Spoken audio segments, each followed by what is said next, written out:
The Blitz, high school football from the field to your screen. Sponsored by Mocse Credit Union and KW Recovery Lab.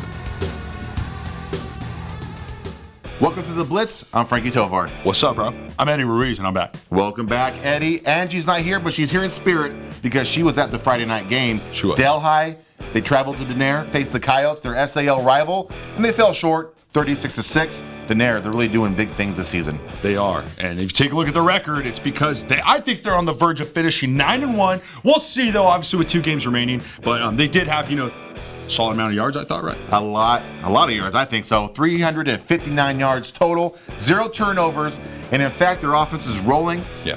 29-0 on the first 5 plays. Think about that. So basically, practically, every single time they touched the ball, they scored a touchdown. That was crazy. Holy cow. And then you take a look at Denair High, though, still winless, obviously, going into that game and after that game as well. But they did get 223 yards total, 2 turnovers. They did score one of their touchdowns, which, they'd only scored 20 points in 7 games. So they got 6 points. Something to kind of look forward to in the last 2 games remaining. But nevertheless, Denair, they're just kind of rolling right now, man. They're doing well. With Denair High, too, it's important to note that they are a very, very young team. A lot of sophomores on that team. They're building for next season and the season after that. Rather than winning this season, honestly. Of course, they want the wins, but they take the moral victory, I think so. So, let's stop talking about it. Let's get right to the Friday night highlights. Denair High opens with a new offensive wrinkle, but instead they get a mishandled snap.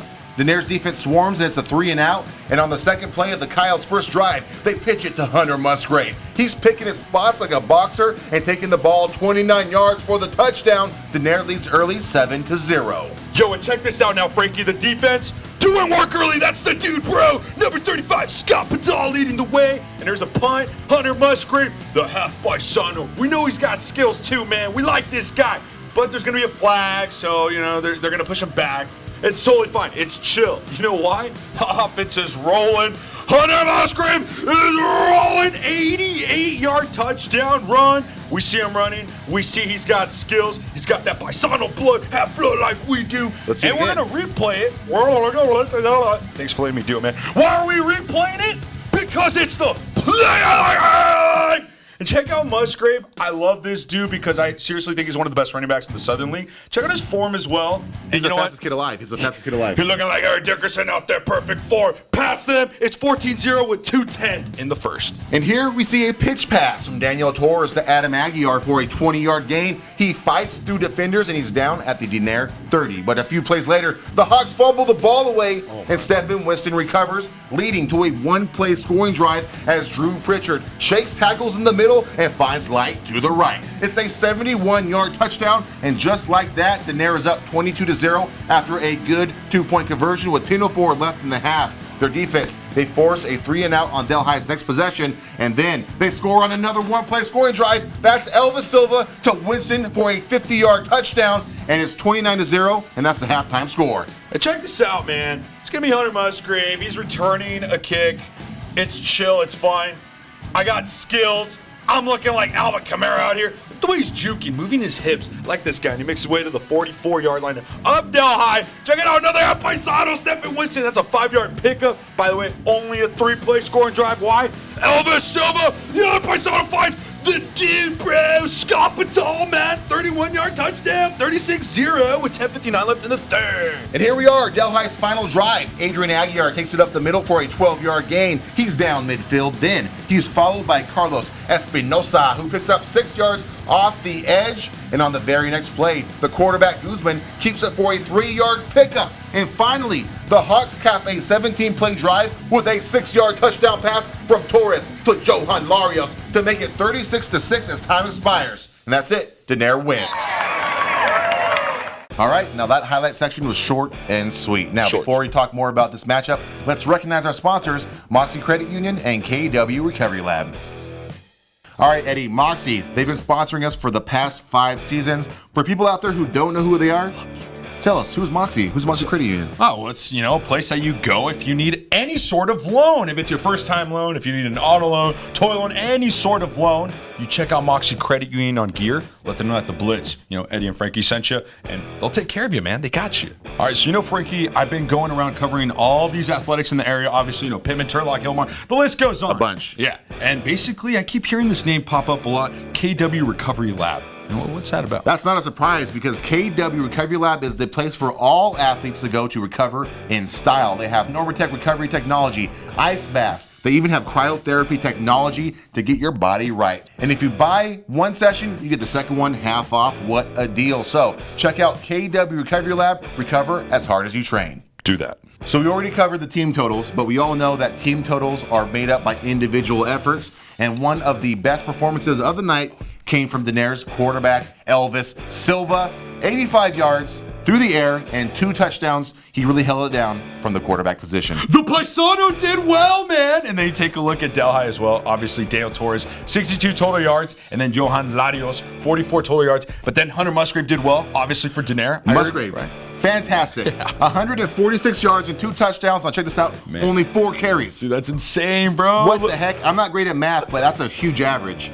I'm sure he would be great for your fantasy team, Heidi. I love fantasy football, man. So it's no surprise that Hunter Musgrave is the KW Recovery Lab Impact Player of the Game. Yeah. So let's find out what he has to say. Honestly, we just executed really well, and they gave me holes to run through, so that's a part of my success, and we do it every week, so week in and week out, I'm scoring touchdowns. We just run the ball, that's all we do, so that's always the game plan every week, power sweep. I just say shout out to my linemen, and they create everything for me, so yeah, they make me look really good. Well, honestly, we don't really look at it too much, like the hype and stuff in the media, because everyone kind of doubts us and stuff, so we just take it one game at a time until we get that section title. Mariposa is always tough, and they have a really good home field advantage, so we're just going to come out there and do what we always do every week and play good football.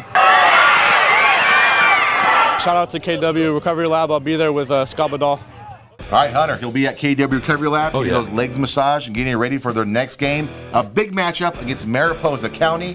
Denair, 4-1 in the Southern Athletic League, making a push for, I'd say, second place? Because I don't think they're gonna catch up to RC. RC is on the verge of winning the Southern League title With a And perfect record. Yeah, man. That's just what we're saying. Objectively speaking, we take a look at it overall. Obviously, we're kind of being truthful here, but it's okay. I mean, they have LeGrand and Del High left on the schedule, and those are bottom tier teams in the Yes, SAL, so exactly. they should be able to pick up those wins rather easily. Yeah, exactly. And Denair, though, I mean, it doesn't matter if they get second place in the Southern League. I mean, obviously, they're going to have a great record, 9-1. That's what we're assuming and predicting. And they're going to make the playoffs, dude. I I'd be think happy. so. Yeah. And so the standings right now, Denair, they're second place, is 1 game behind RC, mostly because Oristimba, they beat Waterford on Friday night, so they're in a 3-way tie. Denair sitting alone at second, RC at top as the kings of the SAL right now. But who knows? You never know. They could get upset by either LeGrand or Del High. What a storybook ending for the Southern League that would be for Denair. That'd be crazy. That would be crazy. We'll be at another crazy matchup next week. Eddie, where the heck are we going to be? I believe we will be at Turlock Grigori. That's where we're going to go. But this week, by the way, I mean, I was somewhere else. Yeah, before we thought talk wanted to give about them a the shout out. Bulldogs facing the Jaguars, why don't we talk about the other CCAL team? I'm still stuck in the past, guys. Give me a break. Pittman High, you were at that game. Pittman versus Modesto. I was. And obviously, Pittman, we've been covering them plenty this season. We love them, obviously, like everybody else. But still, man, 8-0, that is awesome. The second great start. time. Yeah, the second time in program history that they do that. Second time in the last 3 years. The second best start in program history. The list kind of goes on. Technically, though, this is the first time because 2 seasons ago, they had to forfeit 2 games from early in the season. So even though 2 seasons ago they did have an 8-0 start, on the record book, it's not there. So this is actually the best season, technically, that Tom Tyler has ever coached the Pride. Oh, well, that's not what my eyes saw, man. It doesn't matter. My heart says that's what happened, and that's what I saw. But hey, dude, regardless, it didn't matter. They beat Modesto. It wasn't the cleanest of games, but still they came out on top. Tom was a little upset, but he knows that moving forward, these last 2 games, they need to step it up. And they have Downey next week, right? That's what I'm saying, man. Yeah, and then they have Turlock. So, I mean, Downey's tough. This will be a nice little 2-game stretch, but as we anticipated, and what I believe wholeheartedly, Harvest Bowl. So it'll be 2 undefeated teams. And it's going to be the decision maker for the first CCAL championship. And how apropos, because Turlock and Pittman have been rolling in the CCC the past 4 to 10 years. And so they're going to open up things in the CCAL with a glorious start. But before we talk about more of that, Hillmar. what's up? Eddie's Hillmar team, how do they do? They faced Modesto Christian. Throw them on team, man. But yeah, obviously, they Yellow Jackets. Got to show a lot of love to them. They lost 24-21. I had one of my buddies who's an alumni there. He was texting me all game as well as I'm trying to watch this Pittman game, and he's basically saying MC's big. I know they're very big. Heck, I'll tell you what. I had them winning the TVL before the season started. Did you? Yes, I did. I knew they were just listen. They're coming out upset off that section title game. How can you blame me? How can you blame me? All right, they were upset, man. So they're coming to this league or this year, bringing everybody back. So I had them kind of winning it. And I told the guys from Hillmar when we had them in here. That's why I think they ragged me a little bit. They're like, "How did you have us losing a couple games?" And I was like, "You'll see, bud. You'll see." But it doesn't matter. Yeah. Hillmar's on the verge of making the playoffs. They're in a 3-way tie, 2-2 with Escalon and Houston. They're fighting for that third place position. Though, They're going to be because battling. Exactly. They're It's going going to to be be tough battling to pass Ripon and Modesto Christian. That's all I'm saying for anybody, even for Escalon and Houston. But because- last year proves all you got to do is get into the tournament, Exactly, right? Just get dude. So into the doesn't playoffs. matter. Well, we just said and doesn't roll. matter. Just get in the playoffs. Different story, new year. But back again to next week's coverage: Turlock versus Grigori. Turlock, undefeated in the CCAL 3-0. Grigori 1-2. I was kind of surprised by that. Grigori, they're the defending MMC champions. They were undefeated last season. I thought they would be in that top 3 position, fighting with Turlock and Pittman for the league title. It looks like that's not going to happen, but hey, that's okay. I'm sure it'll still be a great matchup. Of course, Grigori, those 2 losses come to Pittman and Downey. So we'll see how next week's game shakes out. The second to last game of the regular season. I cannot wait, and I can't believe the season's gone by so fast. You can check this episode and all past episodes out at turlockjournal.com. And of course, follow us on Instagram, Facebook, and Twitter at Turlock Journal because Eddie's always posting cool stuff. So until next week, I'm Frankie Tovar. I'm Eddie Ruiz. Good night.